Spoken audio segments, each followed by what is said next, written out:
Di bagian timur laut, tepatnya di Pulau Naga, saat ini telah terjadi gejolak yang mengakibatkan dunia sedang tidak baik-baik saja. Semua makhluk hidup dan gaib saling memamerkan kekuatannya untuk menjadi penguasa. Antara lain ada manusia, peri sihir, iblis binatang surgawi, dan terakhir hewan buas. Seiring waktu berjalan, batasan demi batasan pun mulai terjaga. Wilayah timur, tempat di mana yang tak pernah dijamah oleh pihak lainnya, selain hanya binatang iblis surgawi. Sementara area Laut Tenggara, sebuah tempat terlarang bagi sang kultivator. Sedangkan di barat dibagi menjadi 3 wilayah. Namun saat ini wilayah tersebut hampir sepenuhnya dikuasai kerajaan Cho. Ya, hal itu dikarenakan mereka bersekutu dengan peri iblis. Pada dasarnya, semua orang ingin hidup abadi. Yang kuat akan menang dan yang lemah akan mati. Namun, sampai saat ini tidak ada seorang pun yang berhasil memiliki kekuatan tertinggi. Tepatnya hari ini, era baru telah dimulai.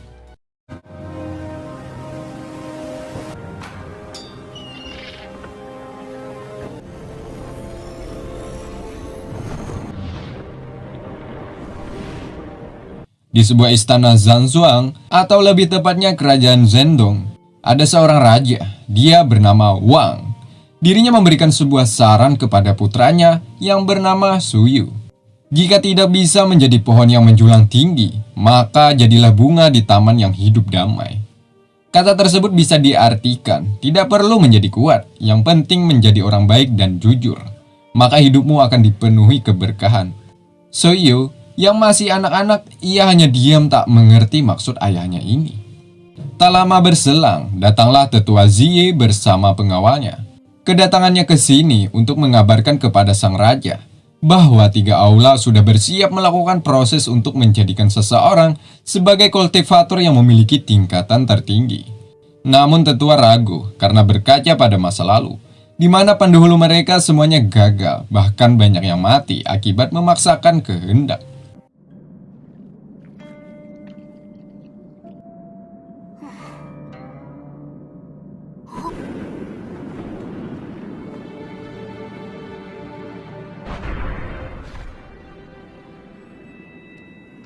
Singkatnya, Suyu dibawa Raja Wang ke atas langit. Di sini raja menemui kakaknya yang bernama Feng. Selama ini, kerajaan mereka sudah mengetahui bahwa Suyu adalah anak yang ditakdirkan tidak memiliki doji di tubuhnya. Hal itu sangat mustahil bagi Suyu jika kelak ingin menjadi seorang kultivator. Karena dasar untuk menjadi seseorang yang memiliki ranah jiwa tidak ada setetes pun di dalam dirinya. Sebagai seorang ayah, tentunya hal itu sebuah cambuk kepedihan, di mana seorang raja yang diagung-agungkan memiliki putra yang tak berguna. Atas hal itu, Suyu dibawa ayahnya ke sebuah tempat terpencil nan jauh dari suasana kerajaan, yakni pegunungan Yonwo.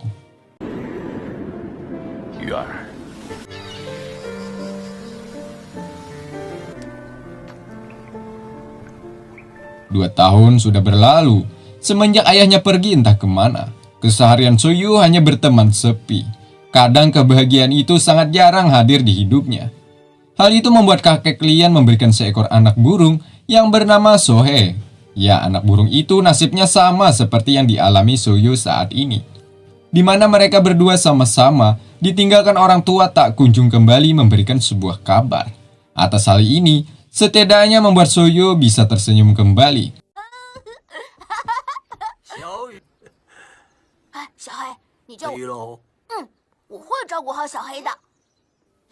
Tanpa sepengetahuan Suyu, kakek Lian mengutus beberapa orang untuk selalu melindungi Suyu kapanpun dan dimanapun.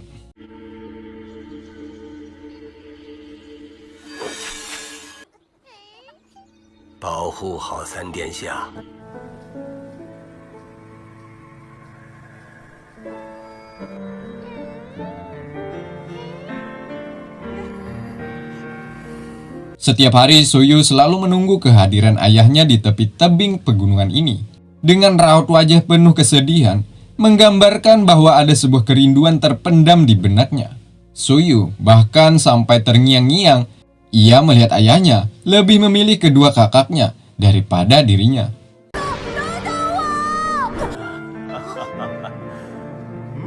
Ternyata kakek Lian.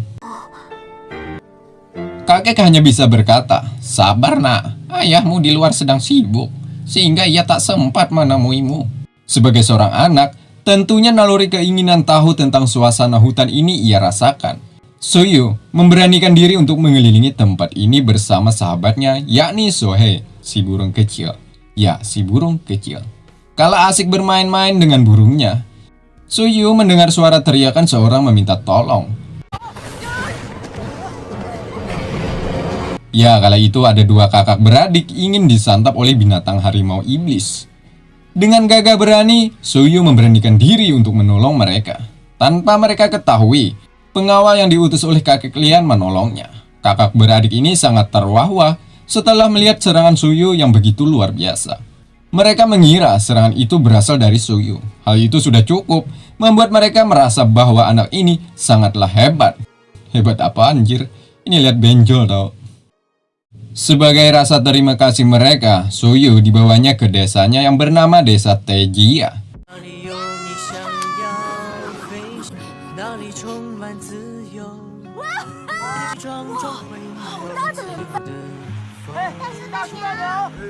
Hampir seharian, Suyu bermain-main dengan mereka. Hingga sore hari, hujan pun turun.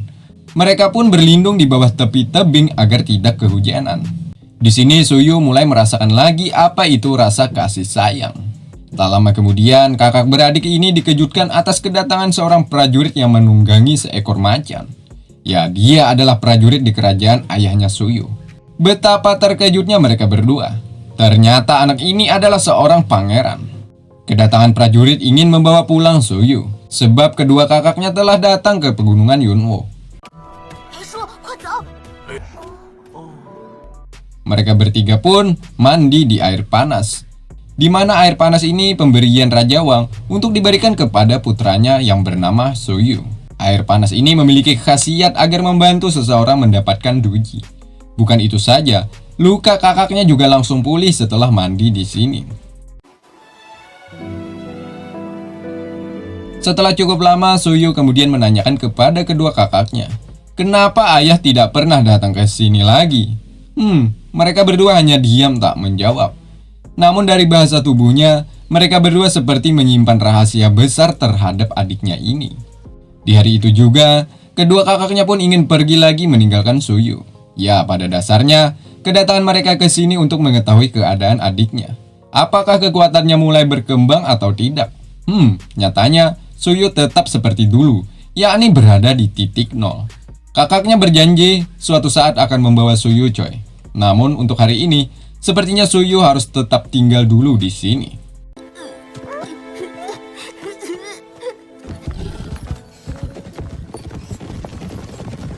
Anak mana yang tak sedih jika diginiin coy? Ayah dan saudara-saudaranya pergi entah kemana. Sampai saat ini Suyu akhirnya ingat dan paham arti ucapan Paman Feng dan Tetua Zeye, di mana mereka sempat mengatakan Suyu tidak memiliki duji untuk berkultivasi. Ditambah lagi, ucapan Tetua Zeye menambahkan bahwa Suyu ditakdirkan hanya menjadi beban, bukan pahlawan. Seperti biasa, di kala hati gundah gulana, Suyu selalu pergi ke tepi tebing pegunungan Yunwo. Di sini ia mencurahkan seluruh isi hatinya. Tatkala juga terbayang beberapa kata yang belum ia paham sampai saat ini. Antara lain dantian dan superior. Kedua kata tersebut hanya sebagian tingkatan dalam dunia kultivasi coy. Akhirnya Suyu menyadari dikarenakan dirinya lemah sehingga ayahnya tak lagi memperdulikannya. Hal itu membuat pertanyaan di benaknya. Apakah ia harus menjadi lebih kuat agar ayahnya bisa menganggapnya sebagai anak? Atau tetap menjadi sampah yang larut dalam keheningan bersama kotoran manusia yang digerogoti ikan-ikan kelaparan? Tangisan Suyu saat itu juga disaksikan oleh pengawal yang selalu berada dari kejauhan, namun tak luput dari pandangan mereka.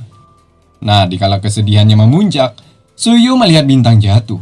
Ia melihat hal itu sontak saja merapatkan kedua belah tangannya sambil memanjatkan doa. Doanya simpel saja coy, Suyu hanya ingin menjadi lebih kuat dan tentunya bisa membanggakan orang tua. Sepulangnya, Suyu pun menanyakan kepada kakek Lian tentang seni bela diri. Suyu berkeinginan menjadi seorang kultivator. Tujuan utamanya hanya ingin membuat ayahnya bangga coy. Bahkan Suyu sangat ambisius untuk mempelajari sekarang. Hehehe, sabar nak. Sebelum terjun ke dunia seni bela diri, engkau harus tahu apa itu Tuan. Tuan dibagi menjadi tingkatan. Tuan Hutian, Tuan Xintian, dan Sang Tian. Perbedaan mereka itu seperti langit dan bumi, nak. Nah, untuk mencapai Tuan Hutian, sepertinya itu hal yang lumrah dari segala kalangan. Selama orang itu mencoba untuk berkultivasi dan mampu melewati rintangan yang tak terhitung banyaknya, maka orang itu sudah berada di tingkatan Tuan Hutian pertama. Namun untuk mencapai tingkatan terakhir, orang itu harus melewati yang namanya Tiandu Ziran. Nah, bagian itulah yang cukup sulit, coy. Sebab sudah banyak yang gagal di tahapan itu. Sebab hanya orang-orang terpilihlah yang dapat menguasai teknik tersebut. Teknik itu seperti hanya dapat dirasakan, namun tidak dibicarakan. Nah, setelah mampu melewati itu, barulah berada ke tahapan kedua, alias berada di tengah-tengah antara awal dan akhir. Dan terakhir, Sang Tian. Setelah hancurnya Kekaisaran Chongwan, lebih tepatnya 300 tahun silam, sampai saat ini tidak ada satu orang pun yang bisa sampai ke tahap terakhir tersebut. Namun ada beberapa orang yang hampir berada di tahap itu, coy. Salah satunya Paman Feng. Untuk menjadi Sang Tian, maka harus pergi ke luar negeri bagian selatan. Namun kebanyakan orang tidak ada keinginan pergi ke sana. Sebab tempat tersebut katanya sangatlah berbahaya. Bahkan tempat itu tidak diketahui di mana. Nah, mendengar penjelasan dari kakek membuat hati Suyu terketuk untuk pergi ke sana. Sebab di kerajaan ini masih belum ada yang berada di tahap tertinggi. Jika Suyu berhasil mencapainya, maka ia akan menjadi manusia pertama dan tentunya ayahnya sangat bangga. Selain itu, kerajaan ini akan bangkit dari keterpurukan. Berita terkait keinginan Suyu ingin menjadi seorang yang berguna sampai ke telinga Raja Wang. Ia pun memerintahkan bawahannya untuk mengirimkan beberapa kultivator yang kelak akan mengajari Suyu.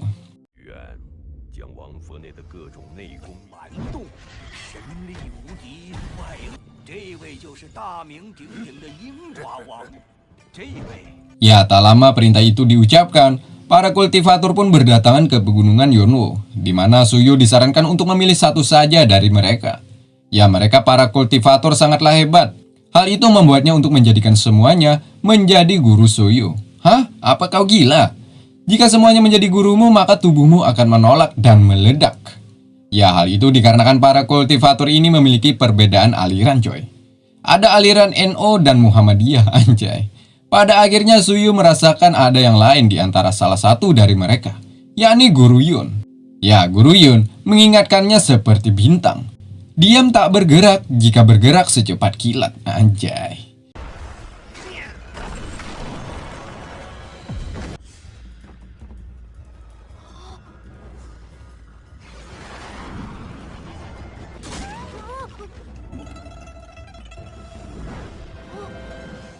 Nah, di sini Suyu merasakan bahwa Guru Yun tak suka saat ia memilihnya.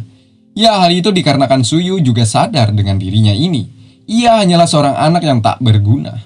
Kakek Lian yang melihat hal itu mencoba menghiburnya dengan memberikan buku panduan teknik rahasia bela diri. Malam harinya, Suyu mencoba mempraktikkan isi pelajarannya. Beberapa kali ia memusatkan kekuatan ke titik dantian. Namun dikarenakan tidak ada doji di tubuhnya, Suyu pun gagal untuk memaksimalkannya.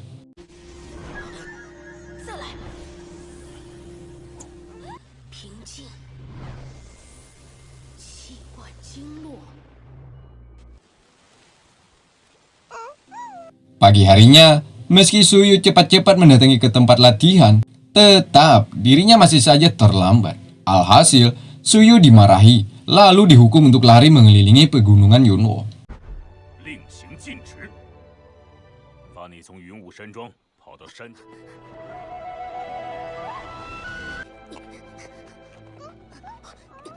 Ya, Suyu, seorang anak yang dicap lamban. Meski sudah sekuat tenaga ia lari, tetap ia dimarahi kembali oleh Guru Yun. Dan lagi atas olahnya seperti ini.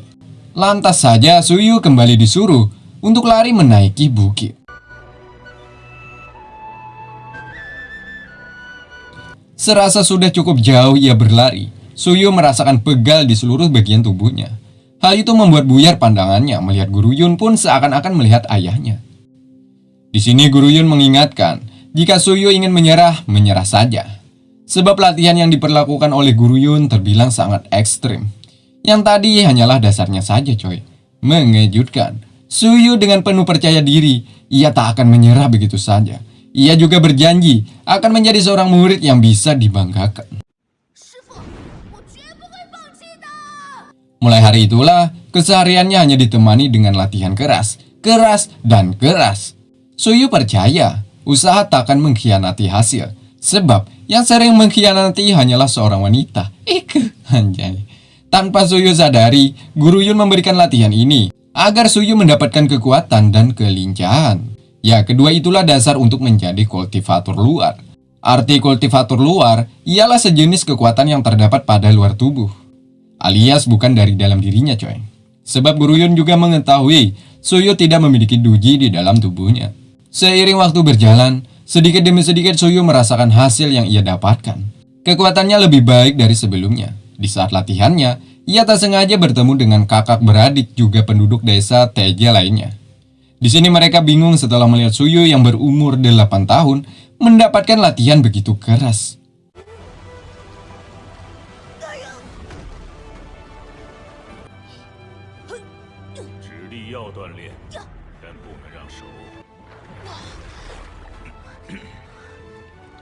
Beberapa bulan sudah ia lalui. Saat itu Suyu bertemu kembali dengan harimau iblis, di mana di sini pertarungan mereka terjadi kembali. Pengawalnya mencoba untuk menyelamatkan, namun Guru Yun menahannya agar jangan ikut campur. Sebab Guru Yun ingin mengetahui seberapa kuat dan pelajaran apa yang didapat anak ini. Dan hasilnya, Suyu masih belum mampu menaklukkannya. Alhasil, Guru Yunlah yang akhirnya turun tangan.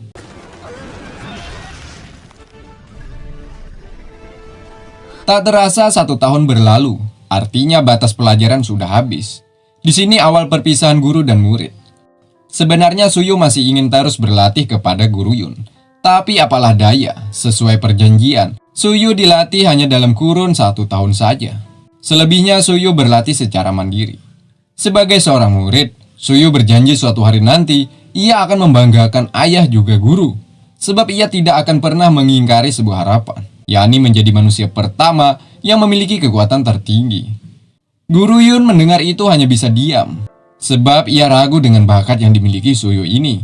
Ya, Suyu yang tidak memiliki bakat alami. Selama 1 tahun melatih, Guru Yun sedikit merasakan kendala. Tapi di sisi lain, Suyu memiliki tekad yang begitu kuat untuk menjadi seseorang yang berguna. Singkatnya, Guru Yun melaporkan kepada Raja Wang hasil yang didapat oleh Suyu. Ya, Guru Yun mengatakan kabar baiknya dulu, bahwa Suyu telah berlatih keras. Sebelumnya ia tak pernah menemukan seorang murid yang semangatnya di luar batas. Namun kabar buruknya, tanpa memiliki duji, sepertinya usaha Suyu terbilang sia-sia. Menurut Guru Yun, Suyu harus berlatih keras lagi selama 30 tahun agar dapat sampai ke tahapan kekuatan luar. What? 30 tahun? Itu waktu yang sangat lama coy. Hal itu dikarenakan Suyu tidak memiliki bakat alami. Sebagai seorang ayah, tentunya kabar tersebut menyakitkan hatinya. Di mana anaknya tak berguna. Nah, maksud tak berguna di sini alias tidak bisa diandalkan coy. Namun bukan berarti Raja Wang tidak menyayangi putranya ini. Raja sangat sayang terhadap Suyu. Itulah sebabnya ia mengungsikan juga melatih putranya tersebut agar bisa menjadi anak yang pandai dalam seni bela diri. Oke, genjot.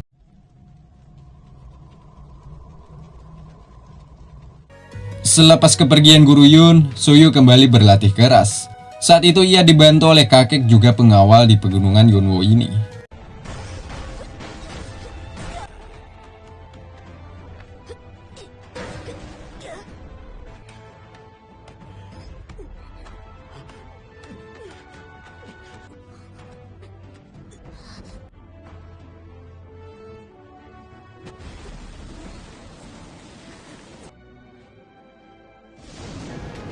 Malam harinya, ia pun mencoba kembali untuk berkultivasi. Namun hasilnya sama seperti dulu coy. Gagal. Suyu gagal mengkonfirmasi kekuatannya untuk masuk ke Dantian. Namun ada sesuatu yang berbeda saat di sini, di mana serbuk pecahan energi tadi telah masuk ke dalam tubuhnya. Artinya, tubuh Suyu mampu menyerap dan menerima energi yang begitu banyak. Hal itu sebenarnya di luar dugaan. Mungkin semua ini dampak dari latihan keras yang selalu Suyu kerjakan. Impiannya bukan sampai di sini saja, coy. Suyu selalu merasakan haus akan latihan, di mana setiap hari selalu latihan, latihan, dan latihan. Kakek Lian merasakan dampak yang begitu besar. Ya, Suyu kekuatannya sangatlah meningkat pesat. Hal itu membuat kakek begitu senang dan bangga.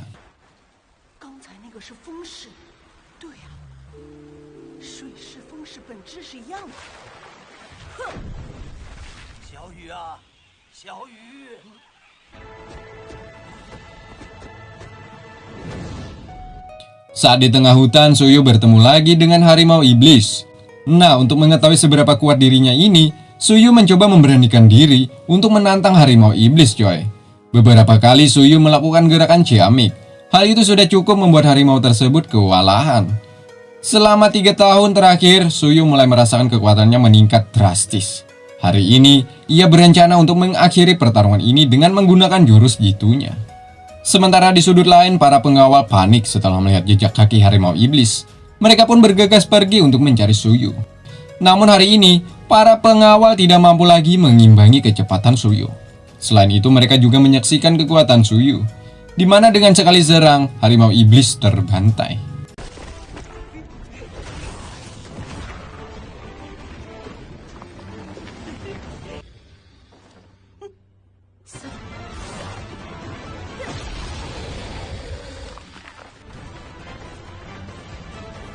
Mereka pun kemudian mengatakan kepada kakek Lian akan hal ini. Sementara Suyu telah menemukan gerakan baru yang bernama Cahaya Bulan 7 Bintang.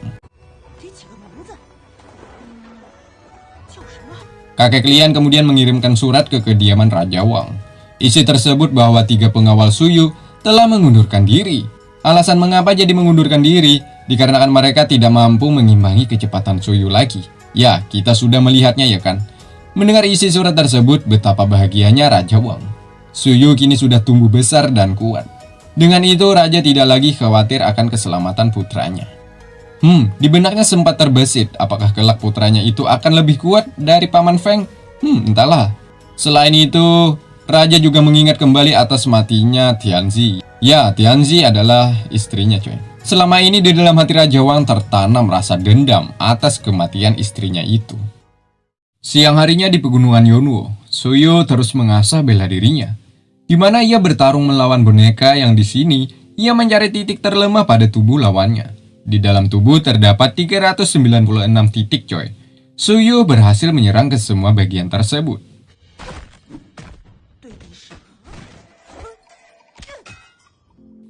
Selain tubuh, senjata juga sangat penting bagi Suyu untuk melangsungkan pertarungan. Apalagi, Suyu lebih suka bertarung secara jarak dekat.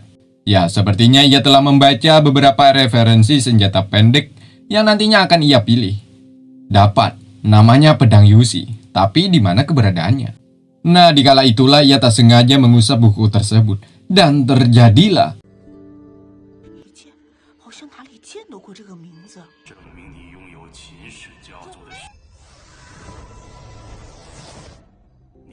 Ya, Suyu ternyata memiliki darah yang berasal dari klan Taishi, sehingga ia mampu membuka segel pada buku itu, di mana seseorang berwujud roh keluar dari dalam buku.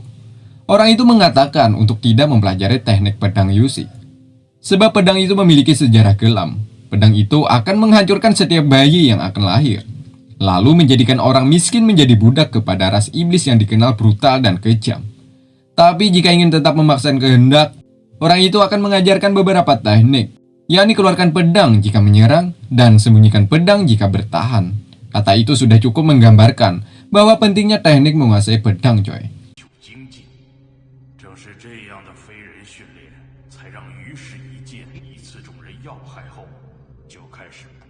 Singkatnya seperti biasa, Suyu jika ada waktu luang menyempatkan diri untuk bersantai di tepi tebing. Di sini ia selalu saja terngiang-ngiang dengan keluarganya. Ya, kata kakek Lian, ayahnya menunggunya sampai menjadi kuat, lalu melaksanakan sebuah rencana. Sampai sini rencana yang dimaksud masih belum dijelaskan. Bisa saja rencana balas dendam atas kematian Tianzi. Setelah cukup lama, Suyu kemudian melihat hujan meteor yang legendaris. Ya, hal itu membuat tekadnya semakin kuat untuk menjadi seperti meteor. Meski tubuh hancur tidak masalah, yang penting tujuan hidupnya sampai, yakni menembus atmosfer bumi. Artinya, Suyu rela mati-matian berlatih agar bisa mewujudkan keinginan orang tuanya, yakni menjadi Tuan Xiantian. Singkatnya, Suyu berpamitan kepada kakak beradik ini coy. Suyu rencananya ingin pergi ke ibu kota alias ke rumahnya untuk mencari pedang yang bagus baginya. Ya, selain itu Suyu juga berjanji akan membawakan boneka untuk adik kecil ini.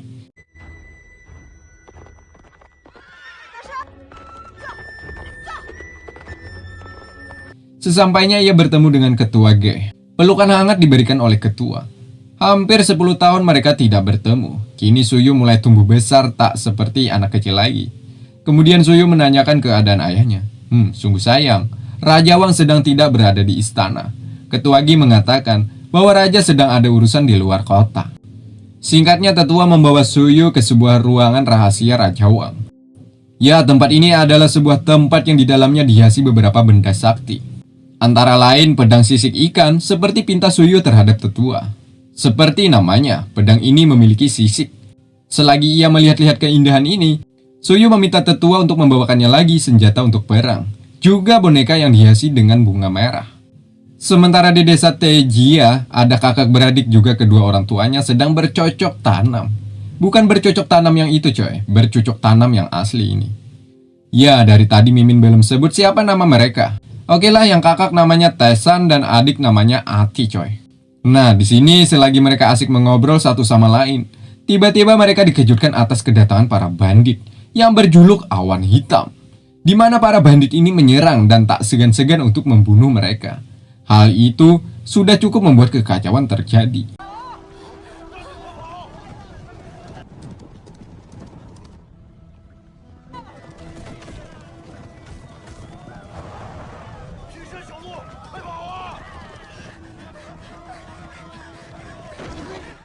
Sementara tak jauh dari itu, Suyu yang baru saja pulang dari ibu kota, ia mendengar keributan terjadi di desa Tejia. Ia pun mencoba untuk mencari tahu apa yang sebenarnya terjadi, di mana Ate dan Taisan nyawanya dalam bahaya.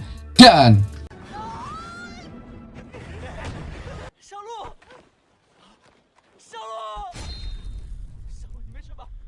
tangan Ate putus pemirsa, akibat terkena tebasan pedang pemimpin bandit.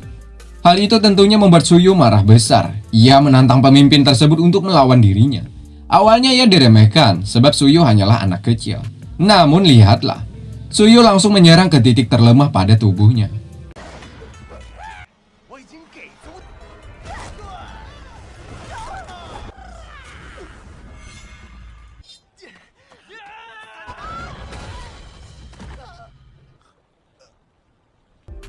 Alhasil si pemimpin bandit mati. Melihat pemimpinnya mati, bawahannya pun lari ke sana kemari untuk mengabarkan kepada atasannya lagi. Sementara Tesan sangat terpukul atas hilangnya satu tangan Ati. Di sini ia sempat ngegas dikarenakan Suyu tidak menghabisi mereka semua dan membiarkan bawahan bandit ini pergi. Sebab jika itu terjadi, kelak suatu hari mereka akan datang kembali. Sudah cukup. Suyu hanya menghukum seseorang yang telah melukai Ati. Karena pada dasarnya di dalam diri Suyu tidak ada sifat pembunuh. Malam harinya mereka pun sudah berada di rumah. Kini hanya tinggal ia dan adiknya, sebab kedua orang tuanya juga tewas. Hal itu membuat hati Suyu tergerak. Ia meminta Tesan dan adiknya untuk ikut tinggal di desa Sanzhuang. Nah, di sela-sela itu datanglah para bandit.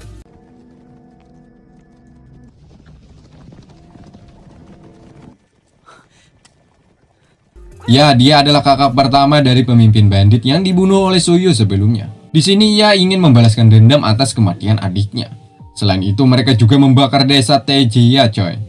Nah, di sini akhirnya ia sadar atas ucapan Tesan tadi, di mana mereka yang dianggap penjahat harus dihukum dengan kematian. Ya, para kelompok bandit ini kemudian membantai semua penduduk di sini. Melihat hal itu, Suyu harus membunuh pemimpin mereka dulu. Sementara Tesan disuruhnya pergi membawa Ate meninggalkan tempat ini, coy. Ya, serangan Suyu masih lemah bagi si pemimpin bandit ini. Meski Suyu menyerang ke titik terlemah, namun hal itu tak ada artinya.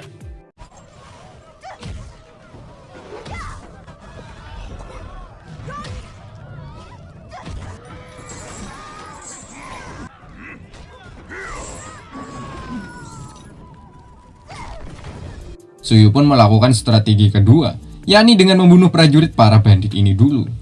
Kemudian kita akan diperlihatkan kakak kedua dari pemimpin ini. Ya, mirip-mirip samar. Di sini Suyu mendapatkan kesusahan. Nah, di balik kesusahannya itu dijadikan kesempatan untuk menyerang bawahan bandit ini.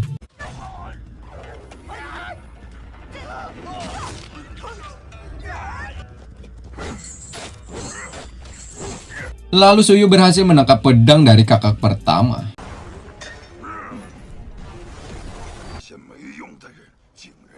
Namun sial, kakak kedua datang secara mengejutkan. Alhasil, ia dihantam lalu terlempar cukup jauh. Bukan Suyu namanya jika tidak bangkit lagi. Suyu kembali berdiri dan lagi-lagi Suyu terkena serangan mereka, anjay.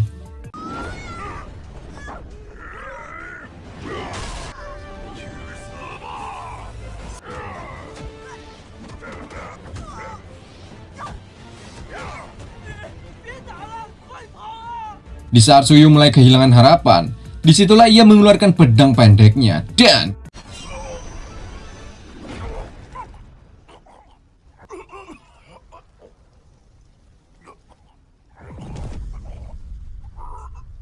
kedua pemimpin bandit ini pun tewas.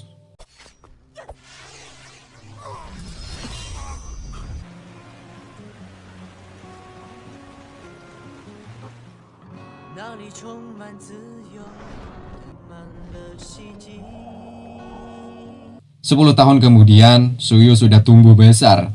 Begitupun dengan Sohe. Di sini ia disambut dua pengawal tempat ini, lalu melepaskan besi yang ada di tangannya. Betapa beratnya besi tersebut, cuy. Selain itu kecepatannya seperti kilat. Sweet, cepat kali nih anak. Singkatnya Suyu menemui kakek Lian. Ya, sebentar lagi hari ulang tahun Suyu akan dirayakan, coy. Artinya beberapa keluarga tentunya juga akan hadir. Ayahnya, kakaknya, dan pamannya kemungkinan besar akan hadir juga. Tak lama kemudian Ate datang ke hadapan mereka. Ya, Ate sejak pertarungan itu ia tinggal di sini. Nah, di sini Suyu kemudian meminta izin kepada kakek untuk pergi sebentar. Ya, kakek khawatir Suyu akan pergi dan hilang saat perayaan ulang tahun. Apa yang harus kakek katakan jika Suyu tidak ada?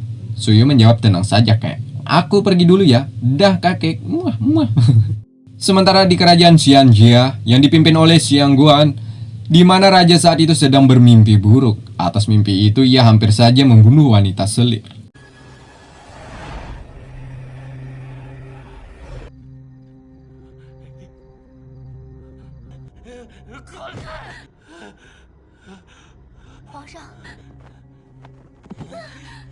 Nah, setelah bangun ia memerintahkan bawahannya agar memata-matai desa Sanzhuang untuk mengetahui informasi di kerajaan Wang. Sedangkan di tengah gurun ada seorang pria bertopeng. Saat itu ia bertemu dengan seorang wanita yang kekuatannya sudah di tahap tinggi, yakni Big Master Huan Tian. Setelah cukup banyak ngobrol dan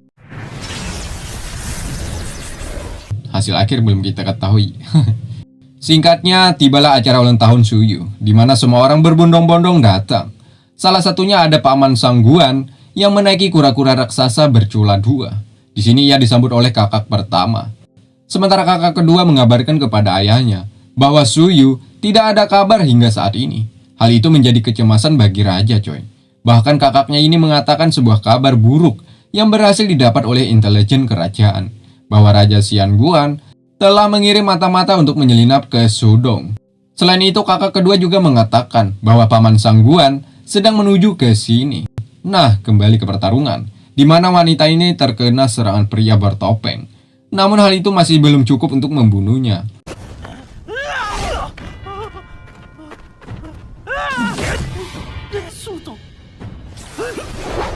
Wanita ini kembali menyerang dengan cakar perenggut nyawa. Sayangnya kekuatan wanita ini masih terlalu buruk bagi pria ini. Ya, dialah Suyu, coy. Tapi, wanita ini hanya menggunakan trik tipuan, coy. Alhasil Suyu sudah berada di genggamannya. Wanita ini pun sumringah. Tapi pada akhirnya, bukan Suyu yang terkena jebakan, melainkan wanita ini yang terkena senjata makan tuan. Pertarungan yang membingungkan. Atas matinya wanita ini, Suyu sudah berhasil menyelamatkan ratusan nyawa. Singkatnya, Raja Wang berbicara empat mata dengan Paman Sang Guan. Di sini Raja meminta paman ini untuk bahu-membahu menaklukkan negara Zhou bersama-sama, di mana jika berhasil maka paman akan mendapatkan bagian 80%. Hal itu tentunya ditanggapi oleh paman Sangguan dengan baik. Di mana kita tahu masing-masing memiliki ratusan ribu pasukan. Di antaranya di wilayah barat ada 800.000 dan 600.000 pasukan di wilayah selatan. Jika ditambahkan keduanya, maka jumlah pasukan mereka sekitar 1 juta lebih, coy. Pertama-tama Raja Wang berencana akan menghancurkan kerajaan Xianjia. Ya, paman sedikit pesimis dikarenakan kerajaan Xianjia bukan kerajaan sembarangan, di mana mereka memiliki intelijen yang begitu ciamik. Raja Wang menyangkal hal itu, sebab kerajaannya lebih kuat dibandingkan kerajaan Xianjia. Ya, kita tahu kerajaan mereka memiliki 50.000 pasukan harimau. Hal itu setara dengan 300.000 pasukan berkuda. Setelah melakukan obrolan begitu alot, mereka pun akhirnya deal untuk bersekutu. Singkatnya, acara ulang tahun pun sesaat lagi akan dimulai. Namun Suyu tak kunjung datang. Mereka semua harap-harap cemas menunggunya. Nah, di sela kecemasan itu, datanglah Suyu menaiki Sohe. Dan acara pun dimulai.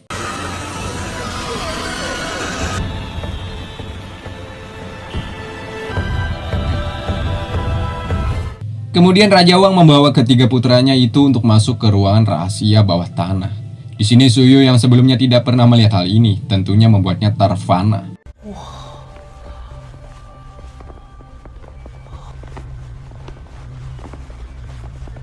Kemudian disinilah ayahnya ingin mengatakan alasan kenapa Suyu diasingkan dan apa saja diperbuat ayahnya selama ini. Sebelum mengatakan, Raja Wang menanyakan dulu apakah Suyu tahu siapa yang pertama menyatukan daratan Qianlong.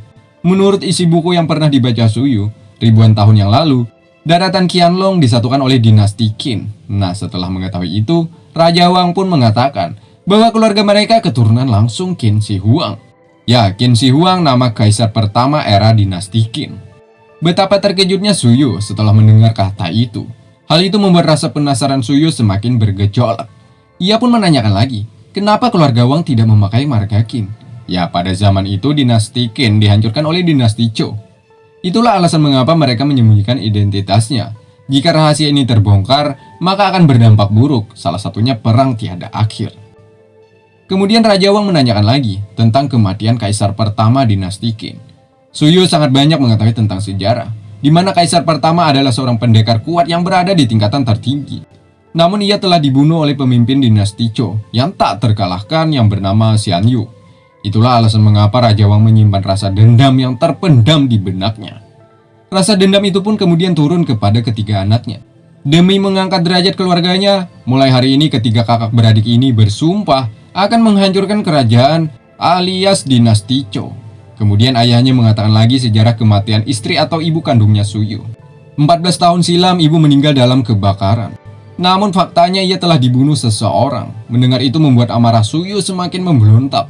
Dengan tegas Raja Wang mengatakan bahwa pembunuhnya adalah Xian Guan, yakni raja dari segala raja kerajaan dinasti Zhou. Suyu pun meminta kepada ayahnya untuk memimpin para tentara agar dapat menghancurkan dinasti Zhou.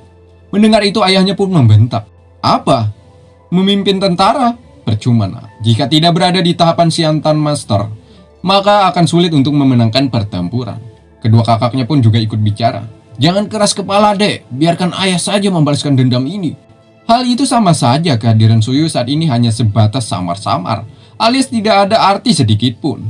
Akibat dibentak, ditambah lagi kehadirannya masih saja tak dianggap, membuat Suyu tersinggung. Ia pun akhirnya memutuskan untuk pergi meninggalkan mereka semua. Singkatnya, Suyu kembali ke pegunungan Yunwo. Di sini ia didatangi oleh Ati. Ati melihat dari raut wajahnya, Suyu mengalami sebuah masalah. Suyu mencoba menyembunyikan rasa itu, tapi perasaan Ati tidak pernah salah. Ia meminta agar Suyu berbicara terus terang terhadapnya. Namun Suyu membentak Ati, coy. Hal itu membuat Ati sedih, ia pun pergi. Nah, jadi kita tahu sebenarnya tujuan Ati hanya ingin memberi perhatian lebih terhadap Suyu. Tapi apalah daya, Suyu mengacaukannya. Malam itu juga Suyu merenungi nasibnya, sebab Suyu belum juga berada di tahap Xiantian. Nah, di sela-sela itu cahaya merah turun dari langit mengarah ke bumi.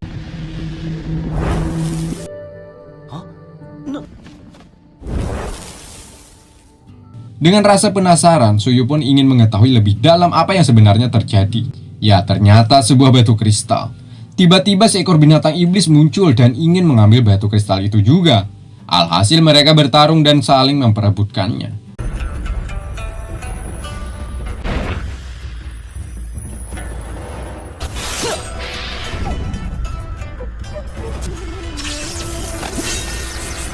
Untungnya Sohei datang membantu. Pada akhirnya, Suyu berhasil mendapatkan batu kristal ini.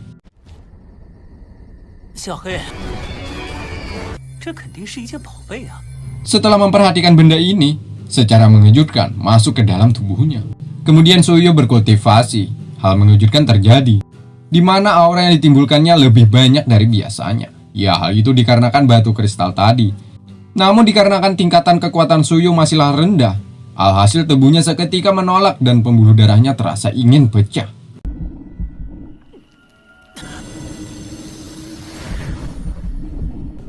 Ternyata dugaannya salah. Batu kristal tadi ternyata berfungsi untuk menstabilkan tekanan tubuh, sehingga sangat cocok bagi seorang kultivator seperti Suyu. Dengan hal ini tentunya akan memudahkan Suyu agar cepat sampai ke tahap Xiantian. Apa yang didapat malam ini kekuatannya sudah setara dengan kakak pertama dan kedua. Kelak Suyu akan mengatakan kepada ayahnya bahwa ia masih dapat dipercaya untuk membantu keluarga dalam memecahkan masalah ini. Menurut prediksi Guru Yun, Suyu membutuhkan waktu 30 tahun agar dapat berada di Huantian. Namun dikarenakan bantuan batu kristal tadi, ia butuh setengah tahun saja. Satu langkah lagi ia akan berada di tingkatan Xiantian.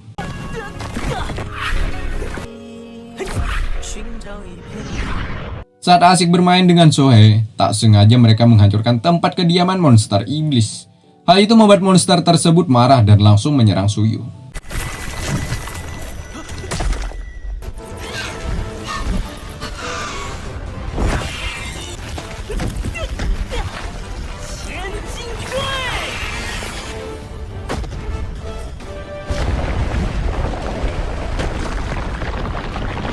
Pada akhirnya Suyu mampu mengalahkan juga menghancurkan bukit batu. Di sini ia lagi-lagi melihat cahaya merah di atas bukit.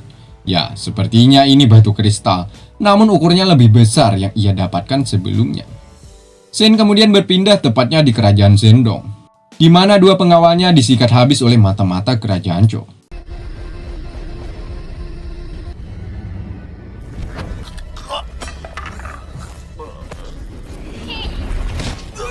Sedangkan di dalam ada Raja Wang sedang menulis surat. Namun surat itu berhasil didapatkan oleh Raja Xianguan. Ya, hal itu berkat mata-matanya yang bertalenta dalam segi curi-mencuri. Xianguan juga mendapatkan kabar lain tentang ratusan ribu pasukan yang dimiliki kerajaan Zhendong. Ditambah lagi kabar tentang bersekutunya Sang Guan dengan kerajaan Zhendong. Xianguan hanya tertawa. Apakah Wang tidak tahu bahwa dinasti Zhou memiliki hubungan spesial dengan Sang Guan? Kemudian raja meminta bawahannya itu untuk mengajak kerjasama dengan bandit. Selagi negosiasi berjalan baik dan diiming-imingi sebuah wilayah, hal tidak mustahil bagi mereka untuk bisa bersekutu dengan kawanan bandit. Di sini kita sudah melihat kelicikan demi kelicikan yang ada pada dalam diri Raja Choi ini, coy. Sementara Suyu membawa batu besar ini ke hadapan kakek Lian dan lainnya. Ya, mereka meyakini bahwa batu ini pemberian sang dewa. Tentunya dengan batu kristal tersebut akan membantu kerajaan Zhendong untuk berperang. Suyu meminta prajurit untuk menempa batu tersebut agar bisa dibagi beberapa bagian. Namun percuma, panasnya api tidak dapat melelehkan batu ini, coy. Artinya batu kristal ini kekuatannya setara dengan Xiantian, alias puncak tertinggi dalam bela diri. Untuk mengetahui misteri batu kristal ini, Suyu naik ke atas langit menemui Paman Feng. Sesampainya Suyu menceritakan serinci-rincinya tentang batu kristal merah tadi. Nah, setelah mendengar itu membuat Paman Feng terkejut tak percaya. Paman pun penasaran dan meminta Suyu untuk membawanya ke ruang rahasia bawah tanah. Di sini mereka berdua sudah berada di hadapan batu kristal, coy. Paman membantu Suyu untuk memurnikan batu tersebut. Namun Suyu meminta sedikit saja, selebihnya akan diberikan kepada ayahnya. Ini nih yang disebut anak dermawan, coy. Meski pada dasarnya sama-sama membutuhkan, Suyu lebih mendahulukan ayahnya. Mantap kali. Bukan itu saja, Suyu juga memberikan beberapa bagian untuk pamannya. Atas hal itu membuat paman merasa berhutang budi. Paman berjanji akan menuruti apa saja, hitung-hitung sebagai balas budi, ya kan? Tak muluk-muluk, Suyu meminta kepada paman untuk mengatakan arti Sanxian, arti Xiuzhen, dan 3 keinginan api sejati. Paman pun menjawab pertanyaan Suyu. Sanxian bisa diartikan dunia nyata yang bernama daratan Qianlong. Ya, tidak ada perbedaan dengan Xiuzhen. Jika seseorang berada di tahapan tersebut, maka harus menghadapi efeknya, yakni kesialan 49 kali. Setelah melewati tahap itu, kemudian akan berada di tingkatan Xiaozen. Tingkatan itu pun dibagi lagi coy, menjadi beberapa tahapan, yakni Jin Danji, Yuan Yun Ji, Don Si Ji, Kong Men Ji, Do Je Ji, dan terakhir Dacheng. Ya, Dacheng. Paman Feng sudah berada di tingkatan Xiaozen tahap awal coy, yakni Jin Danji. Artinya masih sangat jauh untuk mencapai ke tingkat tertinggi. Ditambah lagi setiap tahapan memiliki derita bagi orang tersebut yang ingin mencapainya. Namun Suyu tak ada rasa takut sedikit pun. Ia berjanji akan secepatnya berada di puncak. Dan tentunya tujuan utamanya yakni membalaskan dendam ayahnya untuk membunuh Xian Guan dari kerajaan Chuyu.